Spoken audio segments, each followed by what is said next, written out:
What's good, everybody? It's Jeronimo Davis, and welcome to the Lava Lounge. Today, my virtual guest is Sarah Johnson, A&R and producer manager. Sarah, welcome to the show. Thank you for having me. Thank you. I want to go ahead and list some of Sarah's accomplishments. She helps producer place records with some of the biggest artists out here in the country. So I'm gonna list these artists. It starts with 50 Cent, Tory Lanez, Meek Mill, Jeezy, T.I., French Montana, Wale, Big Boy, Killer Mike, and I'm sure I'm missing a few here and there. So Sarah, please tell me give me a little history about how you got started in this industry. What was your the passion that drove you to becoming a producer, manager, and an A&R? Yeah, so I got my start a long time ago. I used to network really, really heavy on MySpace, and I used to reach out to different artists and A&Rs and just kind of network. I've always been a networker, like always. I used to work out of different studios, sending beats to different artists once they would hit me back. I used to FedEx hella CDs to the labels and beat CDs overnight in hopes to place records on albums. But yeah, I would say I got my start on MySpace, just really utilizing MySpace. It was really easy to get in contact with people. They would hit me back on there. I started managing one producer and then just reaching out to more producers because I couldn't get that one sound from just one producer. So I always like to expand the network. And I started getting a lot of mixtape placements at first, and then it just turned into album work over the years. So it's always my big tip to producers is to just keep on creating, keep on getting your music out there. It's okay if you get some mixtape placements first, and then it just eventually turns into album work. Hmm. And so that's interesting. So one of the key things that stood out to me is the networking aspect and the fact that you were able to bring up MySpace, which in a way is correlates to the access that people have now through Instagram and other social media platforms. Right. With this transition forward into this new one, you can see how people have the same access as people starting off that think that they have a good ear for music. Um, what's a good route for them, like you said, like you were saying, to just reach out? What's a good way for them to start that contact, to say, hey, you're a good producer. I want to help your sound get out there. Yeah, so I mean, just be authentic, be yourself, just start reaching out to people. Some people will hit you back, some people won't, you know what I mean? Just keep it moving. Like, just try to build those relationships in person too. I know we're during COVID times right now, but if you can get out to any networking events, any beat battles, open mics, music showcases, music conferences, that's really going to help your career as far as building in person. Also pulling up at these studios, booking your own sessions in these major cities is going to help you to build these relationships with the artists and engineers in person. So it's always my tip is always to try to get in front of as many people as possible. We live in an internet world right now, an Instagram world. People want to see what you're doing visually. They want to, see what you're doing in person in the studio and things like that. And so if you're always at home and you're like a bedroom producer and you're afraid to get out there and network and things like that, I'd really make it a goal to just start practicing, just traveling and start meeting up with people.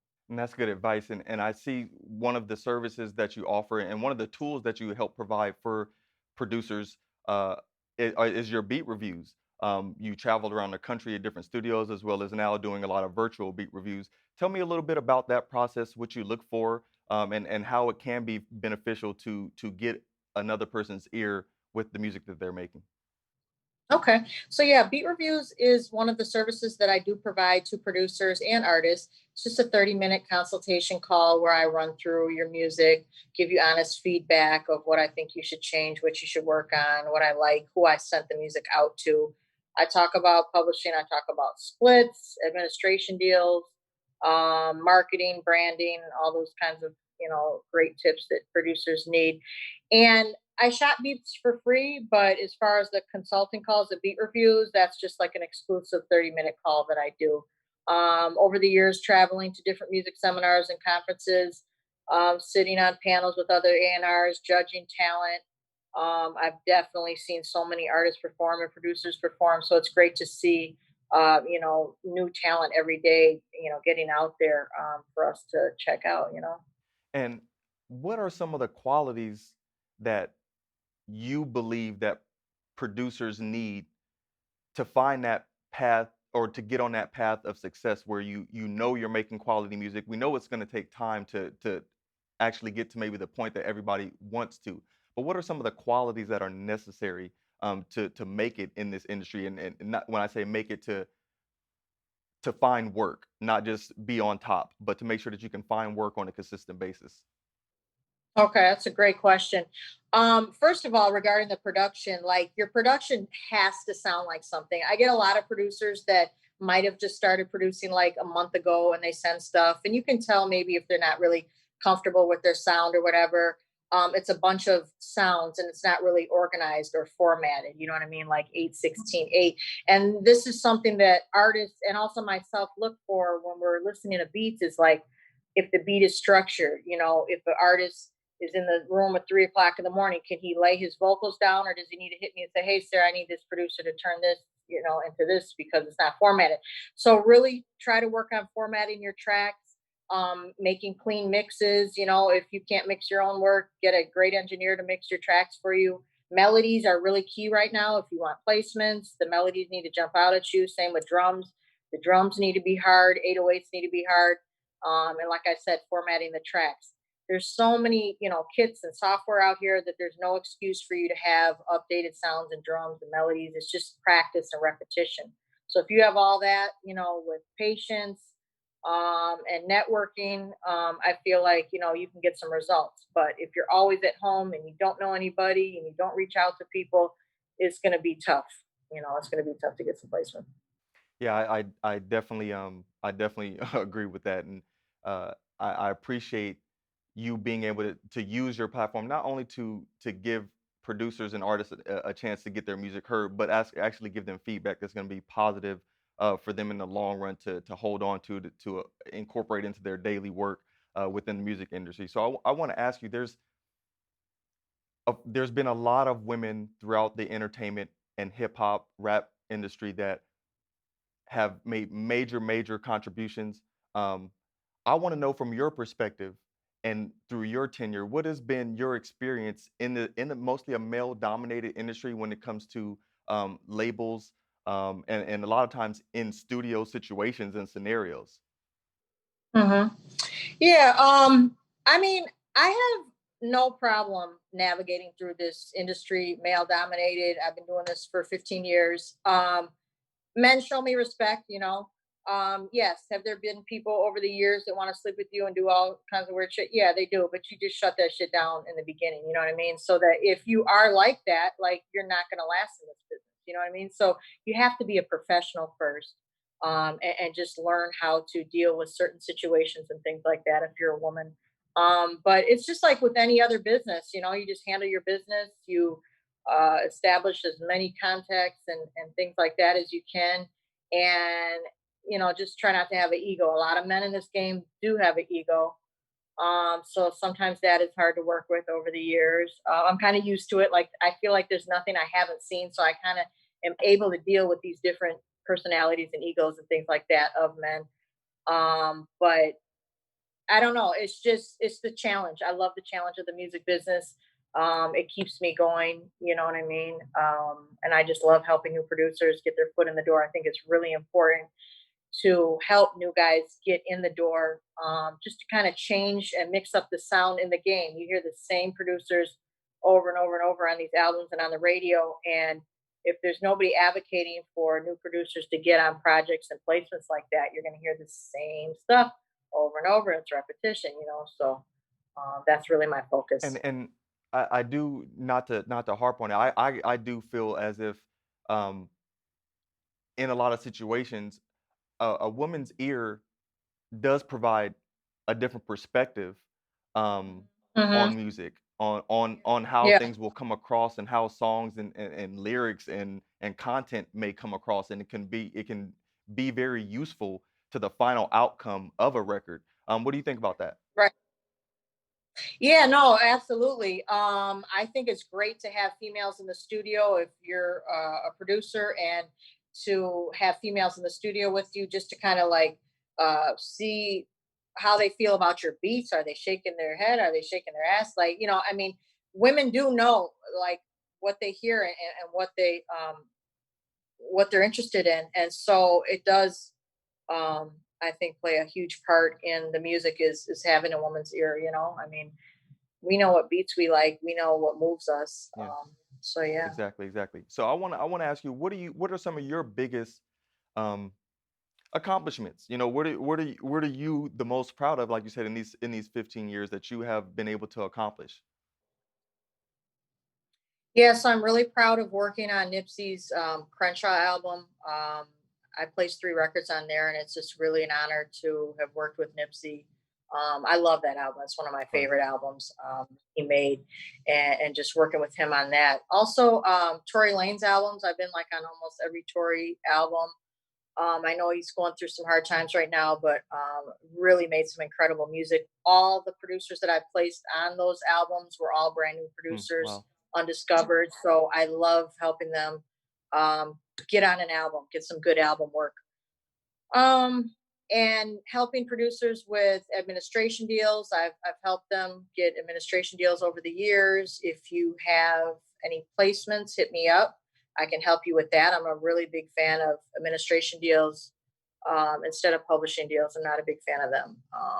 I just think it makes more sense for the average producer to sign an admin. It's just better for their career all across the board. So let me know if you guys are interested in that, if you have any placements.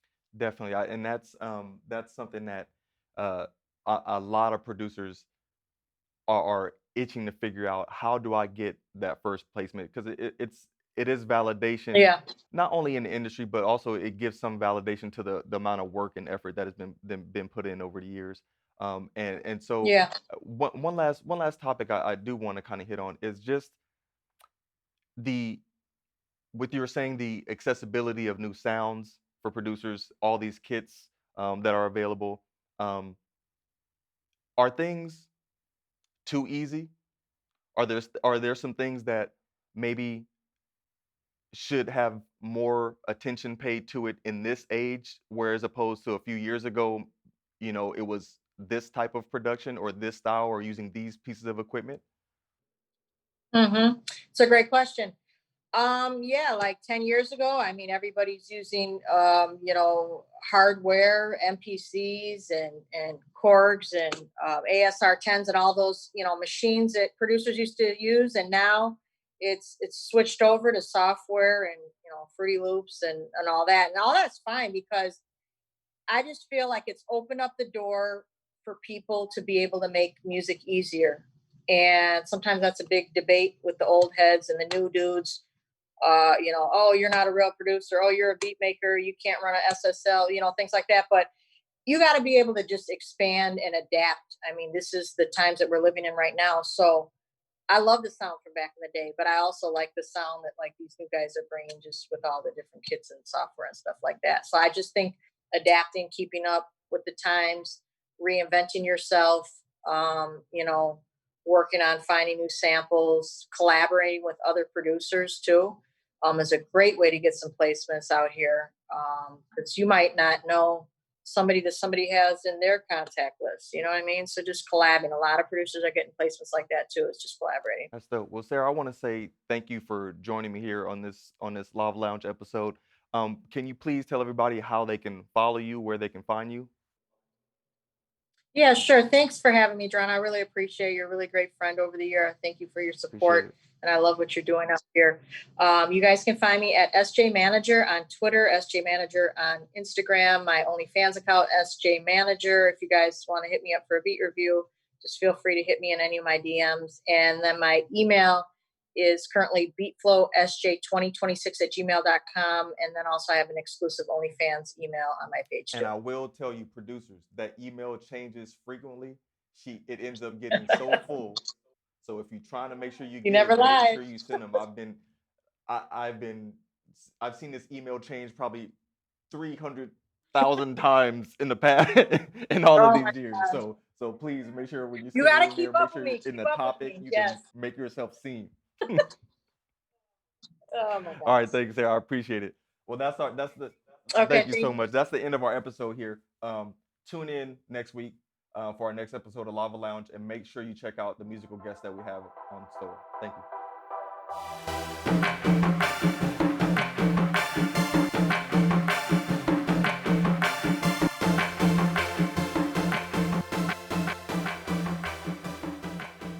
This week's Lava Lounge musical guest is saxophonist, producer KJ Focus from Richmond, California.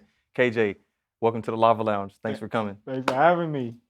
So tell everybody a little bit about your current music projects, where they can hear it, and how they can follow you.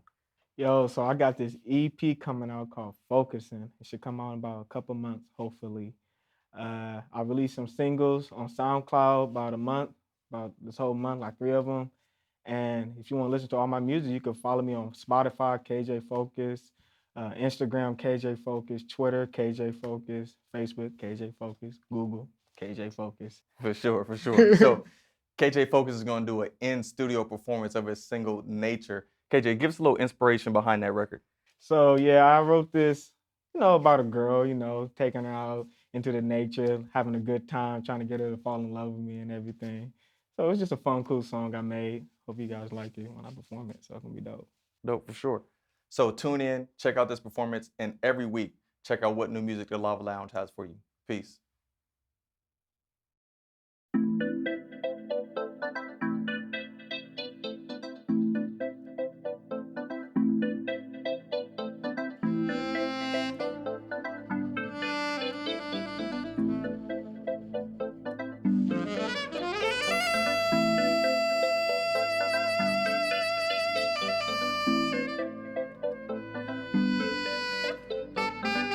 Come on, baby, let's go back and watch the stars. Pretending that we had a family of our own. Let's make love outside by the tree. Imagining this world is just you and me. We got to go, we got to go, we got to go. Got to go, we got to grow. Got to grow, got to grow, we got to grow. Baby, you know. Baby, you know. We got to grow.